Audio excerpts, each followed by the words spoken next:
What's up, guys? Welcome to Operation B, the podcast. I am your host, Jamie Thurber, and I am here to take you on a journey of deepening, of expansion, of understanding more about who you are and why you're here and how to operate in an optimal way that allows you to do what you want to do, feel how you want to feel, take care of yourself truly, and support everything that your heart desires.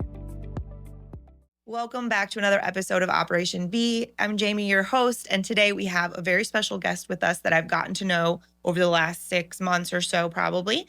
And this is Angi Hess from Spas and More here in St. Louis. And I brought Angi on for several reasons. One of them is because she manages to help run a company with multiple locations that do very big numbers. So you're doing big shows and things like that. Mm-hmm. You have 2 kids. Yes. And you help take care of the rest of your family, the extended family, and you have several chronic illnesses that you deal with. Yes. And you're always smiling. Every time I see you, even when I know things are super stressful, you're smiling. And so over that time frame, I'm like, okay, yes, Angi and I need to sit down and have a conversation about this. So thank you for coming on. Well, thank you for having me. You're welcome. So with your chronic, we'll start there. With the chronic illness stuff, I know that you have a pretty complex situation going on. One that I couldn't even pretend to regurgitate to you. Before you tell us about it, my first question would be, how long did it take for you to find an answer about why you were feeling the way you were feeling or why your body was doing what it was doing? I think it took about 3-4 years at least. Symptoms had been present for quite a while for some of it, but the actual trigger that really brought everything to the surface to where it's like, oh, okay, something's really wrong here, was actually when I was going through my divorce. Because I do have a fibromyalgia. Fibromyalgia usually surfaces for some sort of traumatic trigger, and that going through my divorce is what brought that on. Yeah. But then it wasn't just that, and that's when actually it really wasn't until I moved here in like 2014 and started seeing a different rheumatologist that we finally, in about 2018, I think, came to the conclusion of the mixed connective tissue disorder, which has markers for systemic lupus, psoriatic arthritis, ulcerative colitis. Nothing actually says, hey, you have full-blown lupus, you have full-blown this. You can have any combination of symptoms. So on top of the fibromyalgia, on top of being a type 2 diabetic, on top of having chronic kidney disease. So it's like constant struggle, but it did. I think I would say the fibro surfaced in like 2012, but to actually have full definition, I think actually is more like 6 years. Yeah. Unfortunately, that seems pretty accurate, or longer. And it comes to a point where, in the part when I mentioned about you being able to, that you're always smiling and you stay positive and you're always trying to help people and running the company, and you do it with integrity, which is nice. Like, I see how you treat your coworkers and the people that work for you and your family and your customers. And it's just always as like a little nod to me where I look at people who are grumpy or not nice to other people, or they think their life is so stressful and so terrible. And not that I try to diminish other people's experiences, because obviously we all have our own stuff. But there are times where I think to myself, man, you have no idea. And and I know we've talked a little bit about how just to do regular day-to-day functions, and now it's just normal to us at this point, but we've had to learn how to be ultra prepared for everything, because you really also never know what's going to happen day to day, hour to hour sometimes. Right.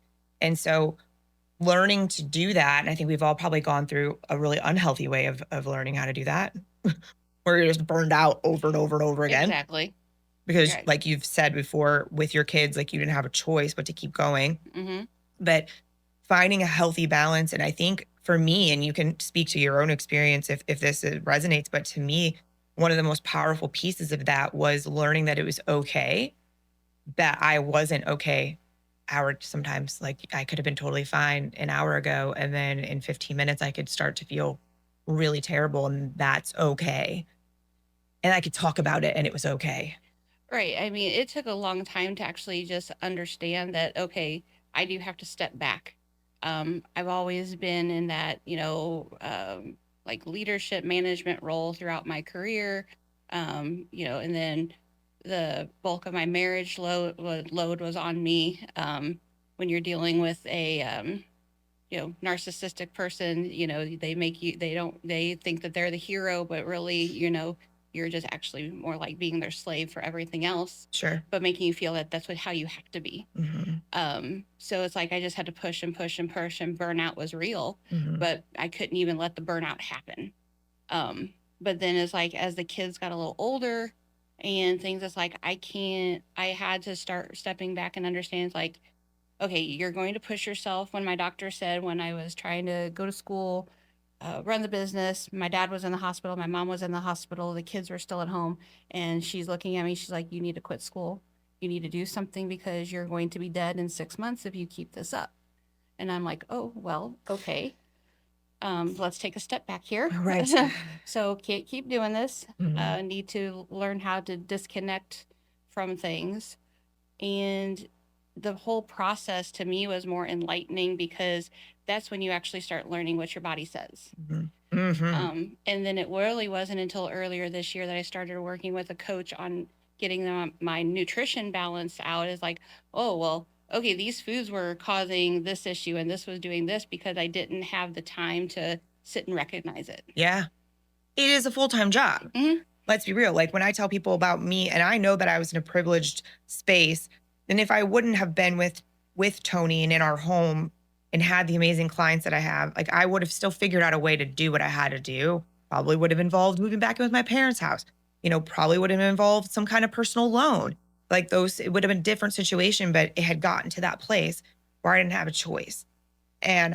Or there was going to be like permanent damage issues going on. And so when that happens and you have to figure out how to function and learn what you actually can control, because a lot of it you can't. But when we can find the things we can control, like for me, it's gluten. It definitely is a big kicker. And there's a couple other specific foods. I had, a 9-month period where I could not eat very many things because on my food sensitivity test, everything was red. And so now it's not anymore. I gave myself the break and I'm able to, have bananas again and peanut butter, which is exciting. But in that case, what a lot of people don't think about is that it becomes a full-time job while you already have a full-time job. So like you said, the space of learning to listen to our bodies, because when we just have to do the stuff, no one teaches us to listen to our body's part at all. It's definitely not taught in our culture. And it's definitely not taught, like, I can't remember, where were you living before you came to Missouri? Indiana. Okay. So still Midwest. So Midwest frame of mind, we're not learning how to eat healthy food or take care of ourselves or listen to our bodies. Like that is definitely not being preached to us at all.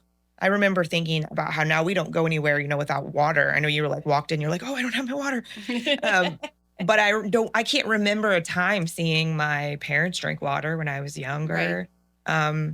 I just had family in town and I didn't see any of them drink water. Actually, I was thinking the whole time, like, oh my God, I don't want to say anything because I'm not your mom, but like, you guys need to be drinking water. Oh, exactly. But those pieces where when you start to learn and once you know, I don't know about you, but for me, it's like once I know what's hurting me that I can actually control, I can't unknow that. Like you have to stop doing that stuff to yourself. Right. I mean, one of the big things with fibromyalgia, aspartame is a huge thing that causes, your joints, your muscles, everything to hurt. Of course, they don't tell you what causes it. It's nerve, it's this, or it's all in your head.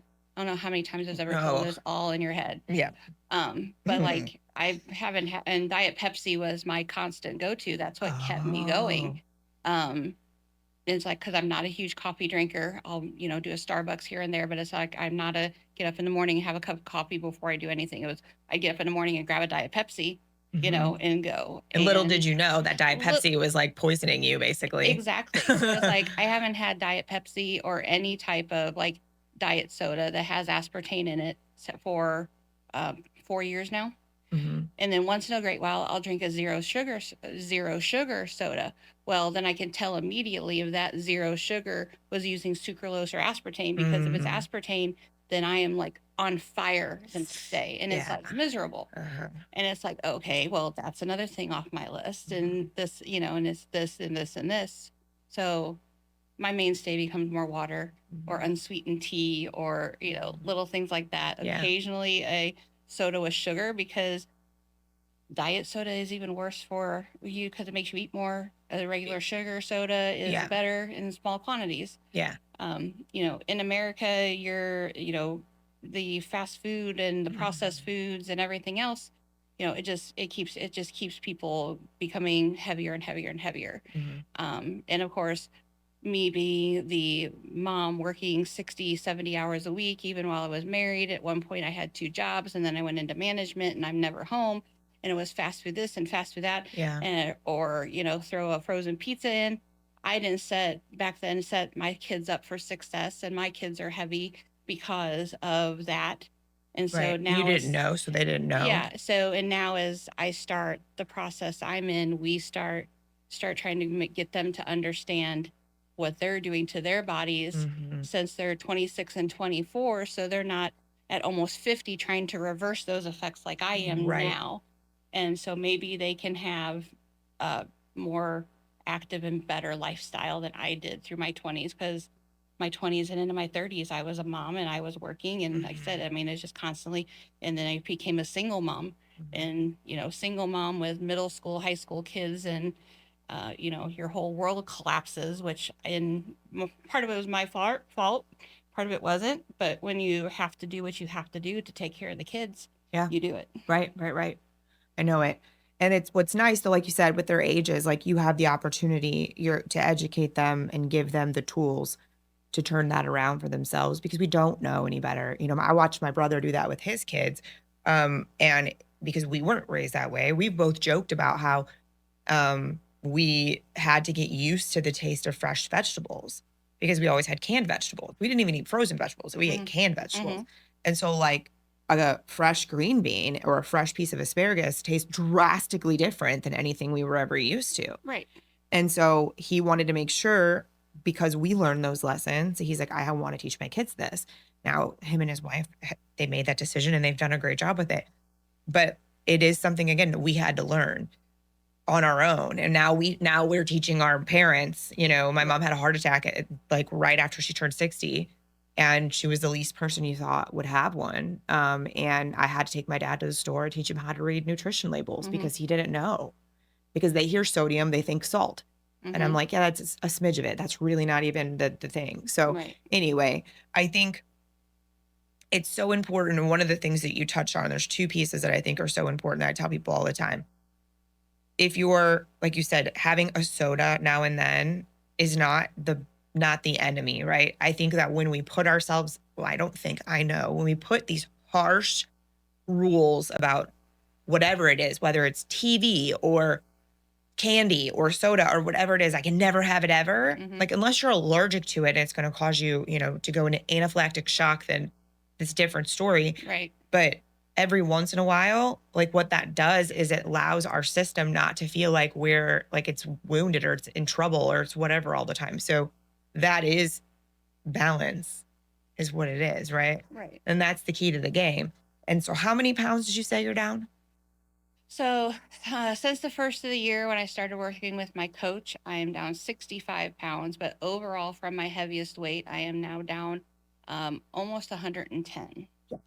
That's exciting. So, Well, yeah, and a lot of it is from food choices, right? mm-hmm. And learning what would cause inflammation in your body, which then makes your body hold on to weight Mm-hmm. and makes it harder to move and all the Mm-hmm. things. And so we have opposite problems. My problem was my whole life that people would say, "Oh, that's so great. Like, look how skinny you are." And I'm like, "I am not well. Right. I am not okay."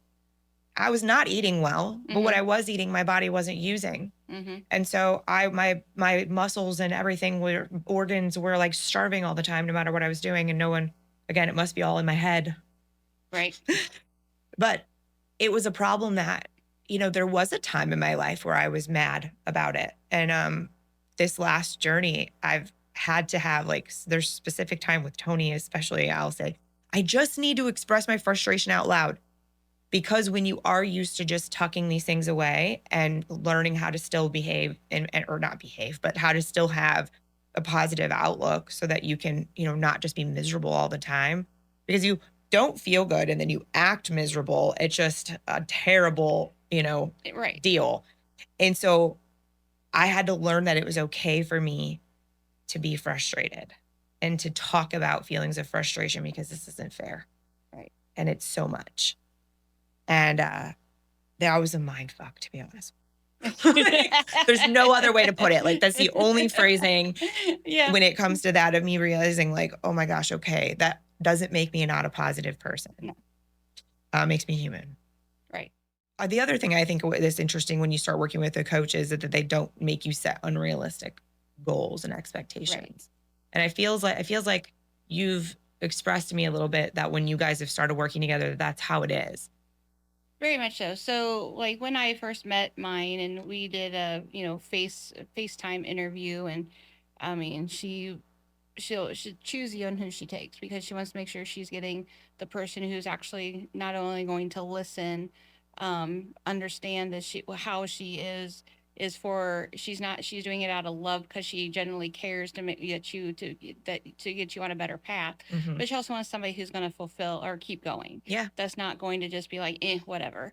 So like with our first meeting, and I told her, I said, look, I am busy. I travel, I have shows, I do this, I run this business, my hours are all crazy. I can't say I'll tell you I'm going to be available every weekend, but when I am home and I'll be available and I will do what you say.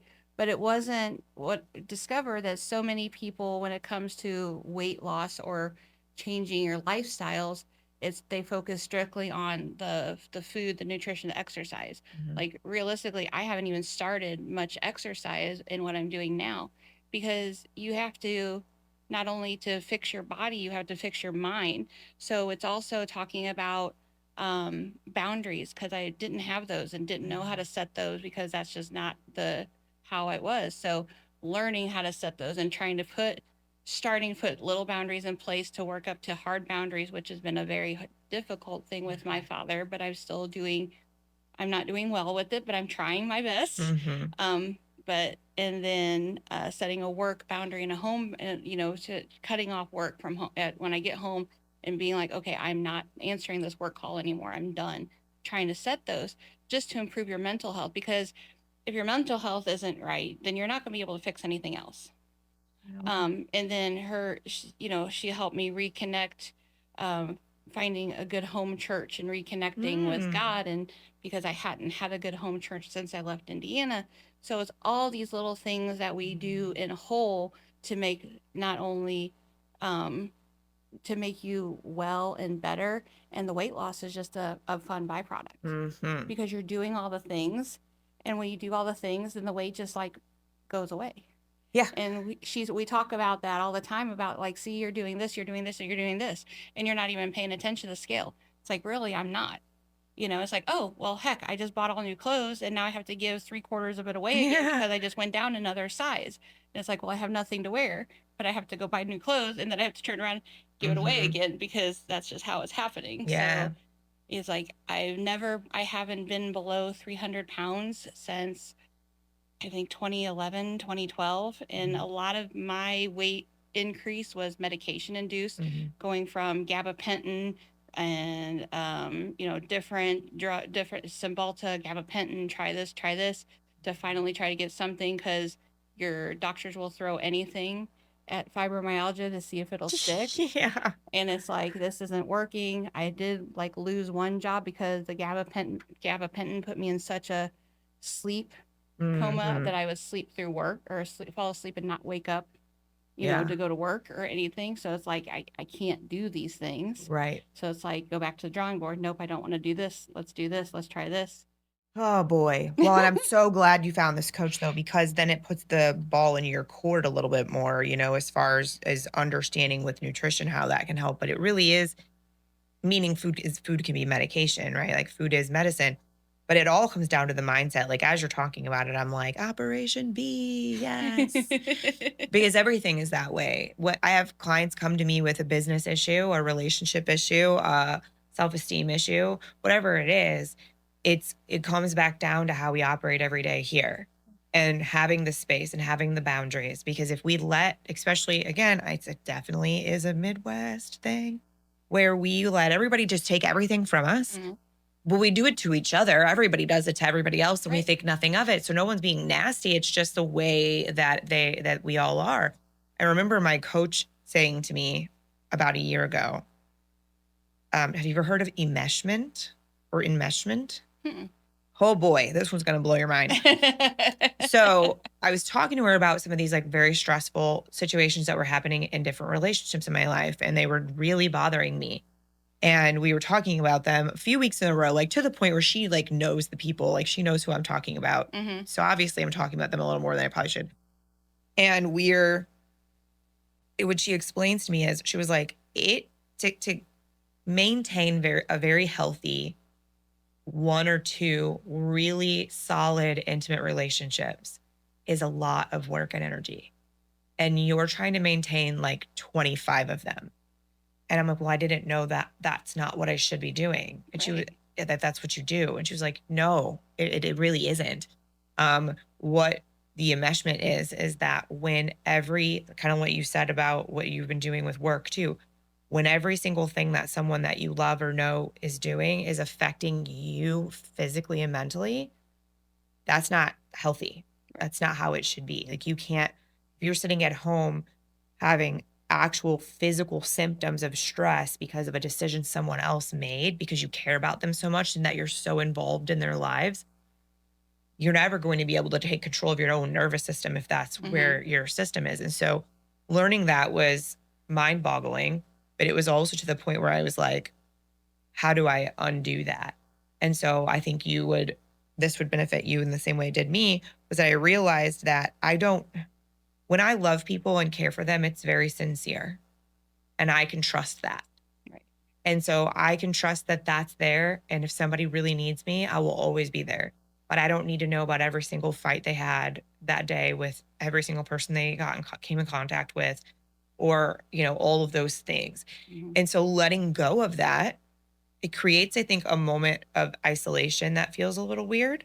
But then it became really, really comfortable and like a weight was lifted off my shoulders. And so it comes with boundaries, but it's more so you making those decisions. What we like to look at it as, if we have like a leaky boat, right? Mhm. Somebody's pulling out of that boat without your permission. Right. Like, how do I fix that, patch that hole? Mhm. Because otherwise my boat's going down, Right. you know? And so those pieces if you don't pay attention to the mental and emotional aspects, it will make anything physical, whether it's weight loss or healing something, impossible. Right. It's just the truth. Like I think about your job and what you do at such a scale and think like if you didn't, 'cause I didn't know you before you were doing this mindset work and working on these things for yourself. Right. But I think, man, no doubt was that just like all consuming. So tell everybody a little bit about the company and Okay. what you guys do, because I think that the way you describe it is my favorite. So go right ahead. Okay. So, Spas and More was started by my dad in 2006. We are a master spa dealer. We sell hot tubs, swim spas, cold plunges, and infrared saunas. Master Spas is an American company in Fort Wayne, Indiana. My dad's been selling Master Spas since 1996, so it's rapidly approaching 30th anniversary Mhm. for him starting with Master Spas and Master Spas as a whole. Most people look at what we sell as being like luxury. Oh, I can't afford that. Which, granted, that's what a hot tub is in most people's minds, but it's actually, we're selling people a lifestyle and a wellness, a way to relax, a way to get physically better, to improve your mental health, because there's so many health benefits that can come from the products we sell. Cold plunging helps with, recovery and inflammation, and infrared saunas can help with mindset and getting rid of toxins. Swim spa helps with exercise, especially for people who have arthritis, who can't do traditional like treadmills and stuff like that because it's too much pain on their joints. Our hot tubs have biomagnetic therapy built into them to help stimulate red blood cells, to help with inflammation, helps you get a good night's rest. So it's a full on wellness package in the products that we sell. Mhm. I love it. Because I used to think that. I Mhm, used to definitely think that it was a luxury item. And before I knew Tony, mhm, and meeting Tony and seeing the way he does life as an athlete and his body, he operates so differently. I mean, he's influenced me in such great ways when it comes to my health. But that's also all he's ever known. That's how he was raised. He started doing that, at 3 years old. He started right, taking care of his body that way. But so and in Canada, their mindset in around food and all that is drastically different than it exactly. is here. And so, even 40 years ago, it was a very different ballgame. And so with that though, learning because we have a hot tub, Mhm. doesn't work right now, guys. Well, that's Don't why I worry, we're say working you on it. gotta call Brian. I know we have a plan, geez. But we were talking about, our pool and how it was probably many years that Tony and I were together before I really realized what he was using our pool for. That it wasn't just because it was relaxing. Mhm, It was helping his joints. It was helping his pain. And that's when I started to realize that. So I remember when you first talked about that spas and hot tubs and the products that you sell are a wellness tool. And I remember hearing someone talk about the fact that if you're paying X amount of dollars a month for a massage package, right? And you're going every mhm, month for a massage, you actually can get more benefits from using a hot tub on a regular basis than a massage as far as even lymphatic drainage mhm, and stimulation and mhm. relaxation, but it hits deeper without the recovery time. Right, exactly. So that's huge. And I remember thinking, "Oh, damn. Like no wonder I feel like crap when I leave a massage. I don't want to do that." Well, then, like you're talking about Tony and the joints and everything, like Mhm. when you're doing exercise, you have to realize, like, if you're walking on a treadmill, yeah, every time you take a step, it's your full on body weight going on to every pressure of your joint. Yeah. And I mean, it just breaks stuff down, especially if you're a heavier person like me. Yeah. So, like at my heaviest, every time I took a step, it was, 398 pounds hitting every pressure. And then when you're talking about like your alignment, your back, your pain issues, it Mhm. starts from the feet up. Yeah. So when you're going into a swim spa and you're trying to walk against a resistant current, Mhm. your buoyancy, Yeah. you're actually only getting 2 pounds of pressure for every Yeah. step you take in water. And you can, you don't have to necessarily swim in a swim spa. You have a current that you can walk against, that you can row against, that you can do Zumba in, any type Oh, of okay. that gives you that resistance without the extra exertion of the full weight of you being Mhm. on every joint. Right. And it's so much better for those people who have joint problems and arthritis, and people who are heavier, who have to have knee surgery, hip surgery for rehab purposes. Yeah. People who hockey players have get some beat up some of the worst besides football players. Mhm. So being Hips, able to legs, recover, shoulders. yeah, Yeah. being Yeah. able to recover is so key, Mhm. because that's what keeps us going. Mhm. Well, yeah, absolutely. No, I always think back to when I was a kid and my grandma would go to Aquasize. So she would go up to the community center Mhm. and put on her little hairnet and Mhm. she would do her water aerobics. Mhm. And my mom started doing it recently, and I'm so glad because she has a lot of knee problems and different things. And I was like, Mom, it's the best thing you could possibly do. But then learning a little bit more about why the swim spas were created. Like, obviously, if you guys don't know, they were created by Michael Phelps, created the one that you guys have with you Mhm. because he wanted certain specs that he could adjust, right? Yeah, so swim saws had been out since about 2008 roughly. Um and they were like propulsion driven, Master Spas, Endless Pool. There were several other ones that were making them. But in 2012, Michael placed second. He got silver Mm. in the butterfly. He doesn't do silver in the butterfly. That is his signature. That's where the majority of his gold medals have ever come from. So after that, he wanted an edge for training. So Bob Bowman, his coach, contacted the 5 swim spa manufacturers at the time, set up test runs. Michael went to all of them. When he came back to it, he came back to Master Spas and says, "I really like your propulsion system, but Number one, at that time, it was only 51 inches tall, so like a little over 4 foot of water. Mhm. He's like, it's too short. I mean, Michael is a tall man, but Yeah. his arm span, his wingspan is almost Oh, double his. yeah. You know, he's absolutely huge on that aspect. And he's like, and it's not quite fast enough. Mm. We were faster than the others, but he wanted something faster. So with his input, with Bob Bowman's input, with the matrix and his swim speeds and everything, Yeah. we ended up developing the what's now the Michael Phelps signature swim spa, which is it was an 18-foot, 60 inches tall, 5 foot of water, has the widest openings for him to be able to do a full butterfly. And with our professional propulsion system, when it gets up to its top speed, it's pushing approximately 4 knots of water. Okay. It's enough. It's fast enough that Michael can only run 3 minutes at that top speed. Ah.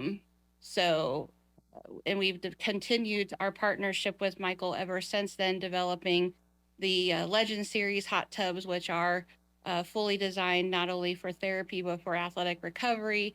And then in 2023, he came to Master Spa because after he retired in 2016, he became very open and very vocal about his mental health, everything that he endured, the things that was going on after his DUI arrest, everything, and the things that he began doing to improve his mental health. One of those was cold plunging.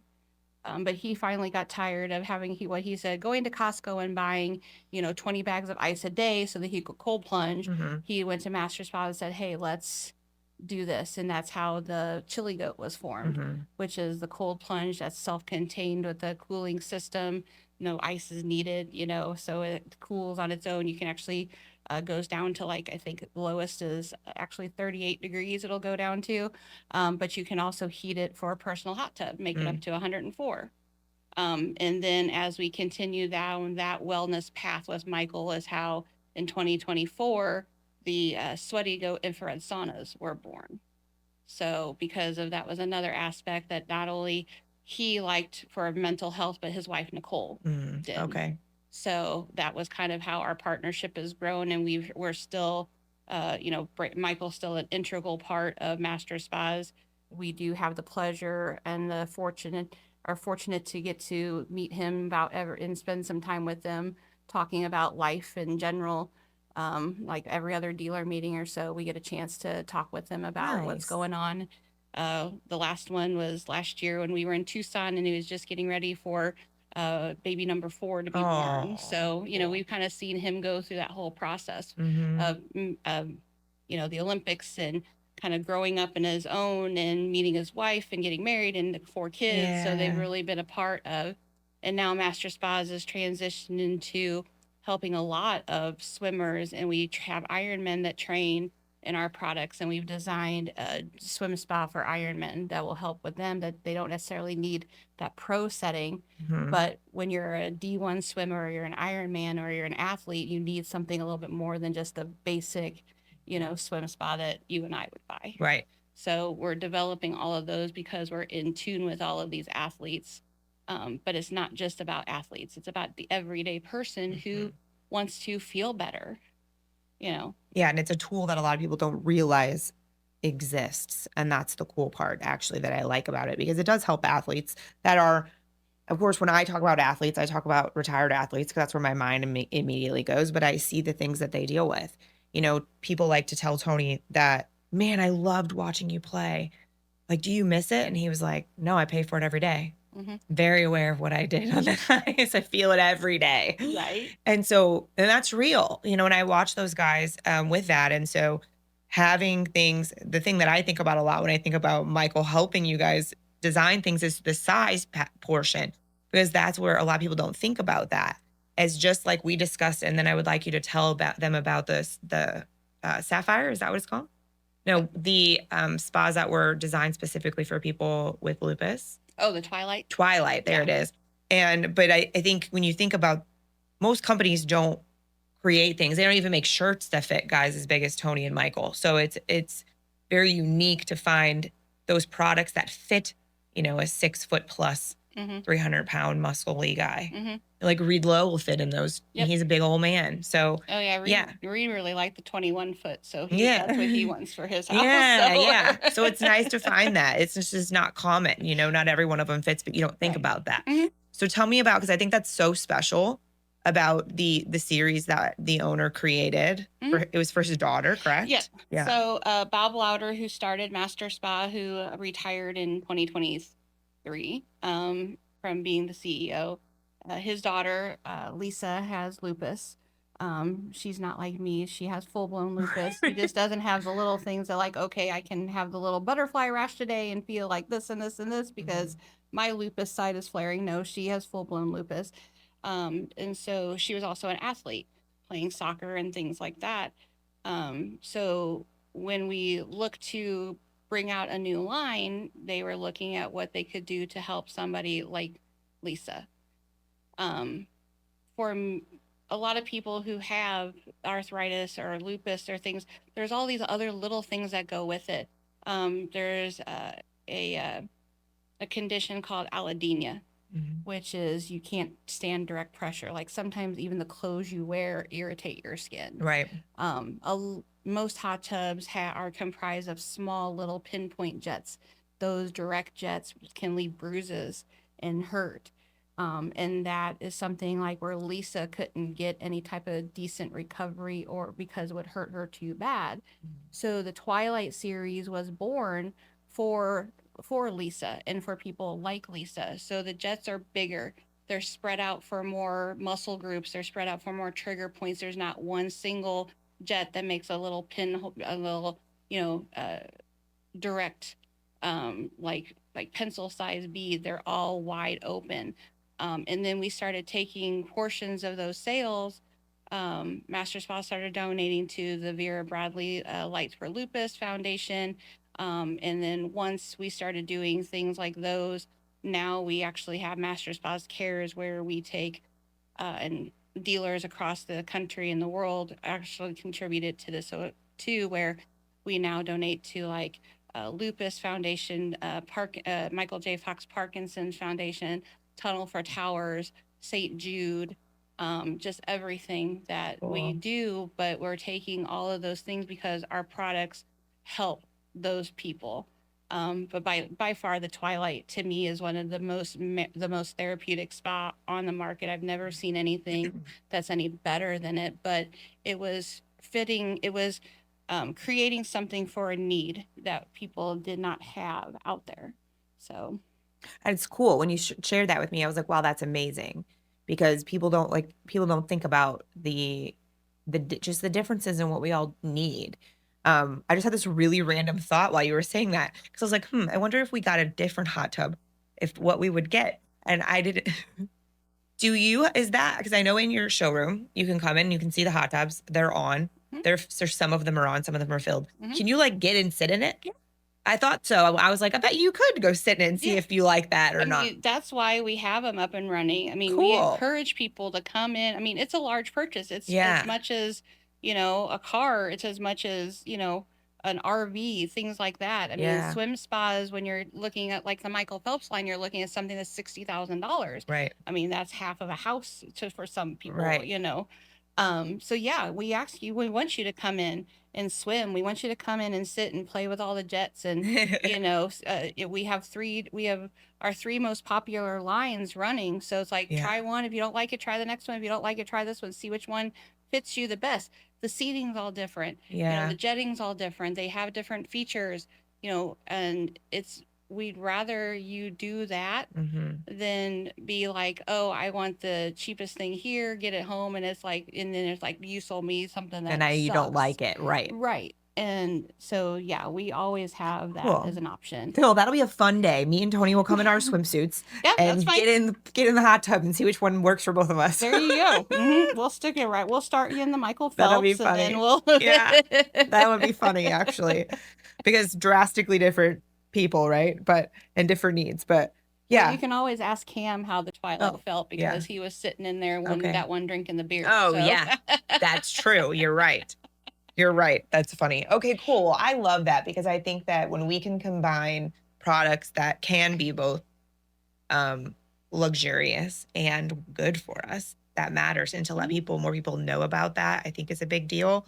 Um, because it's one of those things that I always like, there's plastic surgery, like you don't find a bargain deal on a plastic surgeon. Like, why would you do that? Right. I don't understand. So I feel like the same concept is when if you're going to make a purchase on something that's for your health and for your wellness. Like we have a massage chair in our Mhm. house and it's a big dog because Mhm. Tony had to get one that fit him and Right. did all the things and whatever. But it was the same deal. Like we're going to get one, we're going to get the one that fits what we actually need. Right.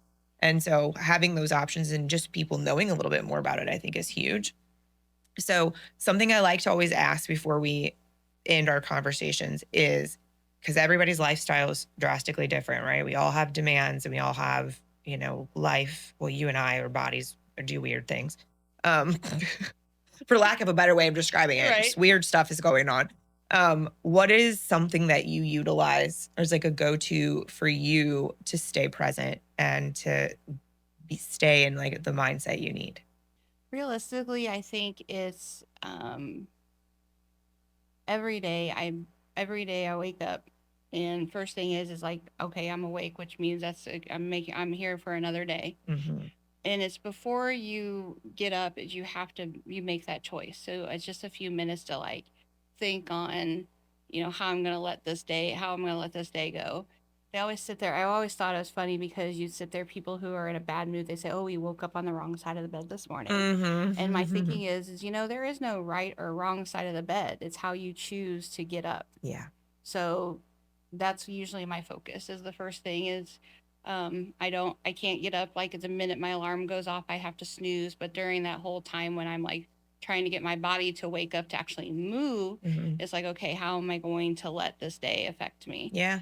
Um, and that's kind of like how I have to do that because if my mindset is if I'm letting something bother me right away, There goes then the there day. goes the day. Hmm. So, I mean, Biscuit could be like ripping up my slipper and running around, while I'm trying to get ready or do something. It's just like, okay, dude, just give it back to me. I can't, those frustrations, you just kind of have to let it roll Yeah. because it sets up your tone. So, Hmm. usually my way I start is my mindset before I leave the house. Yeah.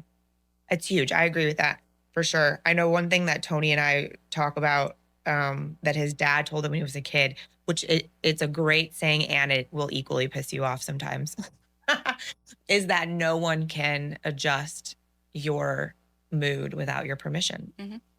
And so I feel like when I am in the morning in doing what I'm doing in my morning routine, whatever it is, that I think that too. And sometimes the day people still get us, right? Oh, It yeah. sure happens because we're human. But when the focus is, you know what? No, I'm not going to allow that. I get to control my peace. I get to control how I'm handling a situation. I think starting the day that way always is the right thing. I was reading a thing. This just made me think about this. I was reading a thing about how with moms, where if they're starting their day super frantic, then that's what their kids have the Mm-hmm. rest of their day too. Right. I remember thinking, "Oh my god, how many times was I super frantic like Mm-hmm. in the morning with anybody, Right. my own mom. I was the one being frantic to her and it's just how much we can affect Mm-hmm. our whole day based on how we start it.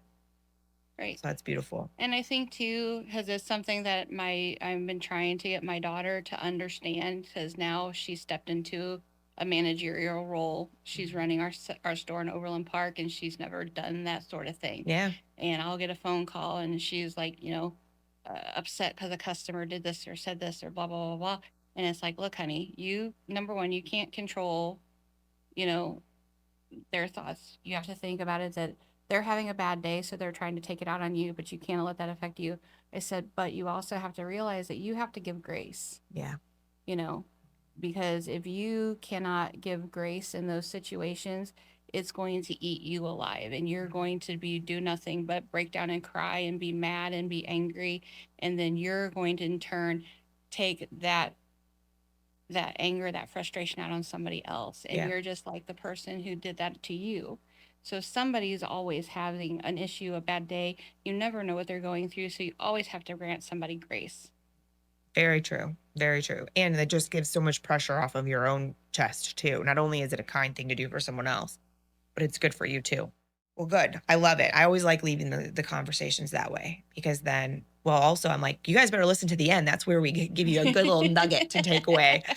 But thank you for coming on and chatting Oh, it's with my us. pleasure. And then I'll make sure to tag your business and your socials and stuff in Mhm. below. So if you guys want to learn more about Angie and Spas more, you should follow them on Facebook because they post really beautiful, peaceful photos of gorgeous backyards all the time. And I'm like, oh, that's so nice.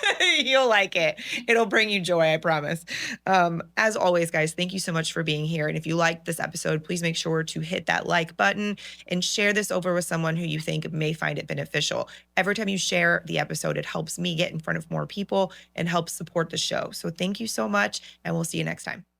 Thank you for listening to Operation B, the podcast. To support this message and to support the show, please make sure that you like, follow, and share the podcast wherever you enjoy listening. And be sure to leave us a review on iTunes. Thank you for being here, and see you next time.